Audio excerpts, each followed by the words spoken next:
Of course, yesterday we got the verdict back on the Derek Chauvin trial. Derek Chauvin, of course, is the Minneapolis police officer who was convicted of murdering George Floyd. And, I just want to say, to me, when the verdict came down, I was overwhelmingly relieved. I thought it was a huge step forward. I probably don't have to remind, very many people who are watching the Jacobin channel that I think something like over 98% of police killings don't result in a criminal charge, let alone a trial and conviction. So to hear that Derek Chauvin was convicted on all 3 counts, including the most serious, which I believe was second-degree murder. Again, this is almost unprecedented. It's really unusual. And I definitely think that, those of us who are, want to stop police violence should definitely count this as a win. Now, that said, when I was kind of reading the coverage around the trial and, looking at what different people were saying yesterday, I did notice a lot of people on the left saying, this is not justice. Some people were saying things like, this is accountability, but it's not fully justice. I believe Cori Bush said something which, along the lines of, this is not justice because George Floyd is not alive. And, I hear that. I think that there's a lot of truth to that. One police conviction alone is not going to reverse all of the police violence that we've seen thus far. It is also, unfortunately, not going to alone be a deterrent to police violence in the future. So this definitely continues to be an area of concern for those of us on the left. But Paul, I wanted to get your thoughts as well, because, like I said, my immediate reaction yesterday was just one of overwhelming relief. So I'm wondering if you felt the same way, or if you what are your thoughts on what transpired yesterday?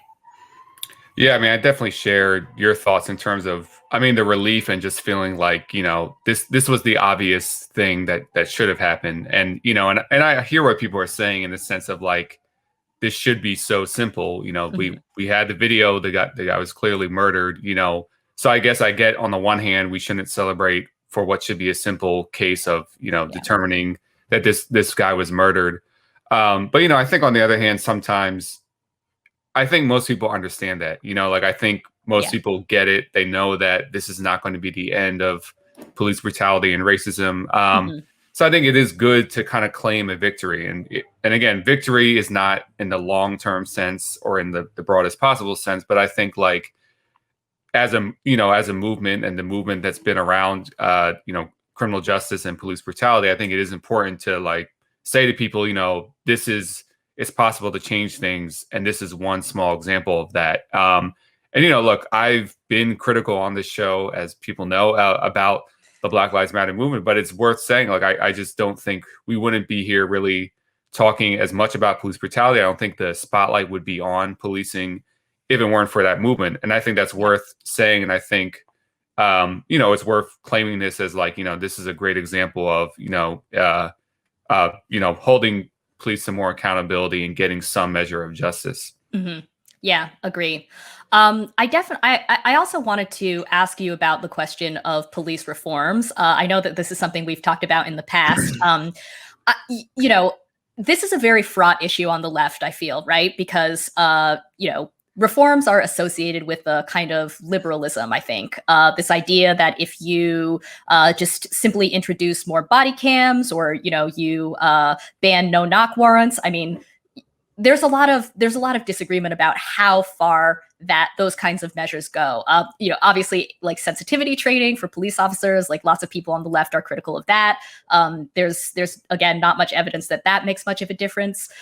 So do you see any worthwhile reforms right now that we could be pursuing? Yeah, and just to back up for a minute, it's kind of interesting because there really is not a consensus on this question within the left. And I mean the left in a very broad term, including progressives or whatever. People kind of talk about it like there is a consensus, but you hear very different things. Some people are very, clear on saying, look, the system can't be reformed. You just can't. And they'll say, we've been trying and this stuff keeps happening. And then there are others who are and including organizations that have been working well before Black Lives Matter emerged as a movement that is pushing for a very specific set of reforms. And I think there's kind of this weird tension, including some people that will kind of, depending on when you talk to them, will say both versions of that. So I think it is an interesting question of like, are we pushing for certain reforms, or are we saying like, no, that the really only reform is to take away funding? But, and I think I said this in a chat that we were in, I hate to sound like, this is going to sound like very Elizabeth Warren-y and wonky, and I totally get it, where it's like, you keep these horrific videos keep coming out. And when you see them, like, you can't help but think like, how the hell do you reform something so terrible? But, when people say, well, we've tried this and it hasn't worked, I think a lot, and I'm definitely not the expert in this, but I think a lot needs to be done to look into like, well, actually, where have they tried some robust reforms? Like whether that's, maybe more beat cops that don't carry weapons, or, less time in prison, or no mandatory minimums. I mean, there's a whole slew of these reforms, and many part of this electoral wave of the left the last few years has actually included progressive district attorneys. I mean, one of the most famous ones is in Philadelphia with Larry Krasner, and they are definitely running on the idea that you can reform, do meaningful reform. So it is worth looking into more. Maybe there have been places and situations where they have been able to cut down significantly on police brutality through these reforms. I see that as more of an open question, but it's something we're going to have to deal with eventually, because I think and again, I'm saying that the broad left is kind of continuing it on as if there is not a disagreement on this. And I think a lot of forces are saying, we can't reform this, and others are saying that we can. Yeah, I mean, I think that this question is not unrelated to what we opened with, which is whether the conviction of Derek Chauvin represents a type of justice, right? Like, obviously, the conviction of Derek Chauvin in and of itself is not enough. However, and so we can similarly say that various policing piecemeal reforms and incarceration reforms that we've seen over the last several decades have not been enough. However, that said, a few years ago, there was at least one study that came out that looked at rates of police killings across the US. And this researcher basically found that police killings had been cut almost in half from between 1971 and 1985. So like, that's huge. And I think he looked specifically at the NYPD, which of course in the 1970s was like at the heyday of just like its power and brutality. And I think there was some crazy statistic, like in 1971, the NYPD had killed 93 people. By 1985, it was down to 11. And, they shouldn't be killing anybody, of course, but that is a huge reduction. And I think that instances like this are worth studying. Now, that said, I believe in 2019, the NYPD killed around 10 people. So clearly in the time between 1985 and, now, it doesn't seem like much more progress has been made.